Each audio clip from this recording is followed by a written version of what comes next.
Hi guys, today's video is going to be the first video in a series that I'm starting, and it is kind of mimicking, I just want to go ahead and say it, it is kind of mimicking X Sparkage's like Wearable Wednesday, Fierce Fridays. I'm going to name mine differently. It's just going to be kind of like Whimsy Wednesdays and, I don't know, like Fearless Fridays. Same sort of idea, but I'm actually doing decades. So I'm going to start at the 1910s, which is what this look is. This is the more simpler version, simpler way of breaking down the trends of the 1910s.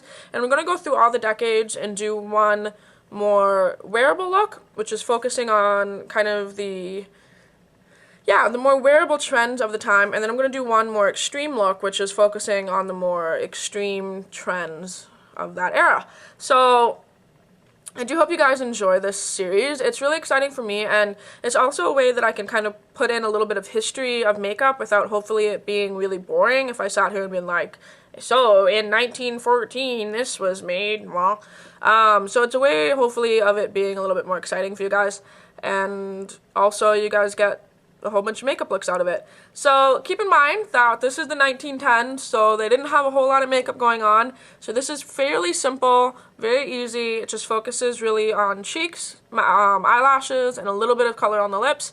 So if you guys want to know how to do this and get a little bit of a history lesson, then just stay tuned. Okay, to start off with this kind of look, the first thing that I really focused on was skin. Now, this was a time where makeup in general was still considered trashy and still considered like whorish if you wore a lot of makeup, and it was mainly reserved more to like movie stars at that time, those are the ones who wore a lot of makeup. The 1910s was also the time where pancake makeup was created by Max Factor, so very, very matte skin was in. It was also the time in which blotting powders were invented, like blotting sheets, which we still use today, which is kind of cool when you think about it. We still use pancake makeup today, but blotting powders were like invented then and used for the same exact reason why we use them now.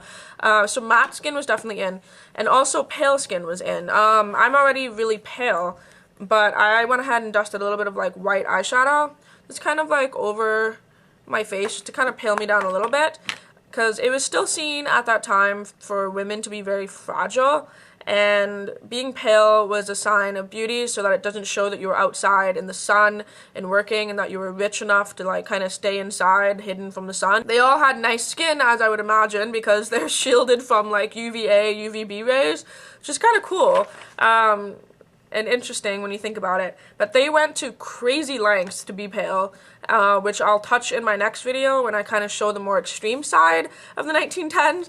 But yeah, so for skin, you just kind of want to make sure that you're matte, a little bit paler than your normal self, and you're good to go for that. For cheeks, they didn't wear, like I said, a lot of makeup, but a lot of women at that time would use sort of like cheats. They'd like pinch their cheeks a lot to kind of get blood. You can see that even doing this a little bit brings color into your cheeks that you wouldn't already have. But they also used beet juice. And the closest thing I really have to beet juice is this. This is like a cream blush.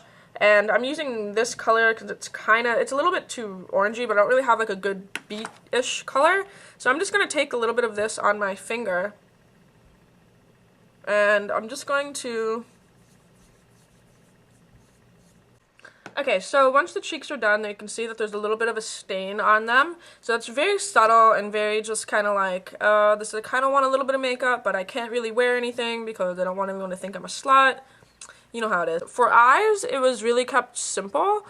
Again, there wasn't really any eyeshadow or anything major going on in the eyes, but they did use mascara, and mascara was actually formally created under the line Maybelline, which is really funny because that's what I'm using today, which I thought would be really cool. Maybelline came into creation in 1914 by, I don't know, a lady named Mabel or some shit, I don't know. So they actually formed mascara, and it was becoming more, again, popular to more movie stars and stuff, but it was kind of getting pumped out to the public around that time, which I think is kind of interesting because, hello, we use Maybelline like now. So that's actually what I'm going to use, and I'm going to really put on the mascara just to kind of like emphasize the fact that lashes were one of the only things that they could really focus on. So that's what we're going to do. We're going to focus on lashes. So I'm going to go ahead and apply like 2 coats of Maybelline mascara because that's kind of cool. Now, for lips, I read that, like, nothing really super happened with lips, but they did have sort of, like, a pearly kind of gloss introduced late into the 1910s. So, again, I'm just using, this is, it's called Summer Crop Lip Gloss from MAC. This is, like, an old color.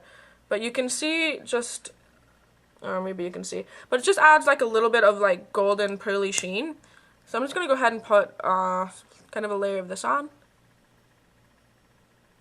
Now, since that is like way too shiny for what I think they would wear, I'm going to go ahead and just take my finger and just kind of blot out a little bit of the shine.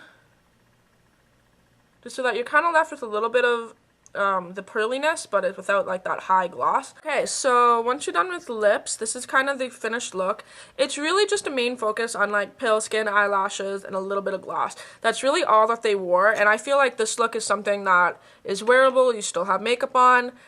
You could wear this to work, you know, school, something like really quick and easy.